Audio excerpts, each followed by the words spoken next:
Trust me, I know how it feels to deny the truth and hide from the world all too well.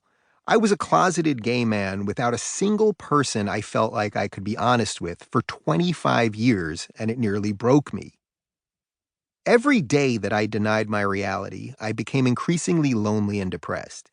It got so bad that my doctor put me on a powerful antidepressant called Celexa and told me to start seeing a shrink.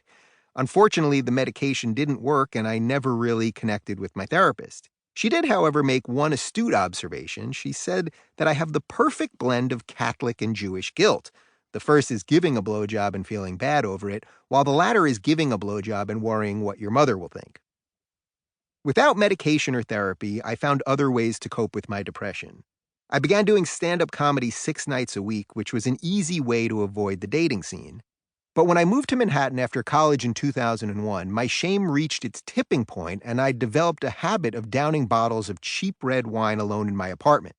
To top it off, I also turned into a pothead. One day in early September, I was walking through the Upper East Side when I began to hallucinate. I thought the buildings on both sides of the street were shaking, swaying from side to side.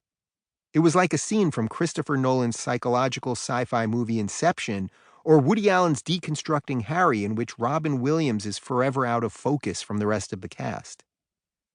This was the moment I knew I had to get a grip on reality. I was literally self-medicating to the point of delusion, and it scared me straight, pun intended. So later that day, I reached out to my good friend Mike, who was one of the first openly gay comics in the city. We knew each other from the stand-up circuit and often went for drinks. He had no idea what was coming that random Monday evening, but at the end of the night, as we parted ways in the Times Square subway station around 12:30 a.m., I came out for the very first time. Instantly, I felt a massive wave of relief crashing over me. The world seemed so much bigger, brighter, and bountiful as I walked home, and contrary to the warnings of televangelist Pat Robertson, I hadn't been struck by lightning. Instead, I felt buoyed by a huge rush of adrenaline. As I climbed into bed, the future seemed truly exciting. That night, I slept better than I had in years. But the next morning, I was jolted awake by a panicked call from my dad. He was clearly distressed, so I thought somebody had died until he told me that he'd just seen a plane hit the World Trade Center's South Tower. Apparently, a second plane had hit the North Tower just 18 minutes earlier.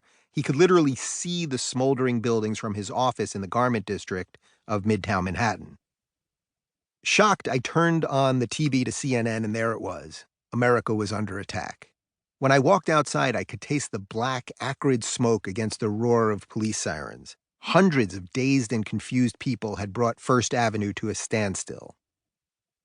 Like them, I felt totally stunned by the worst terrorist attack on U.S. soil, but I also felt a strange sense of guilt about it all. It sounds crazy and deeply self-absorbed to admit now, but as this ungodly horror was unfolding, I honestly thought it had something to do with my coming out. I'd released this awful secret into the world, and now the world had struck back. I was so twisted by the closet's solitary existence that I genuinely believed 9/11 was a consequence of my coming out just a few hours earlier. That's how fucking insane the closet makes you. It's a depressing, solitary place where there's only room for one. There's no light, no air, and no comfort. Just you and your private, dysfunctional thoughts stuck in a constant feedback loop from hell. It's a danger zone for your happiness, your relationships, and ultimately your identity, which is why it must be vacated early on.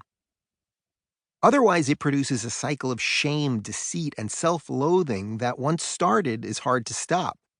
You'll morph into a proficient liar. Your friends and relatives will never get to know the real you, and perhaps most tragic of all, you'll never truly know yourself. As if that isn't enough, staying closeted also changes your relationship with reality. That's because every time you're inauthentic with the universe, you're disrupting your experience of it. This sends truth into a state of flux, distorting everything around you. It's like an endless bad trip. Conversely, the more you operate truthfully, the more reality remains stable and order manifests itself in your life. Despite all this, the proverbial closet has never been busier. Good, decent people just like you are lining up to lock themselves away from the real world for a whole host of reasons.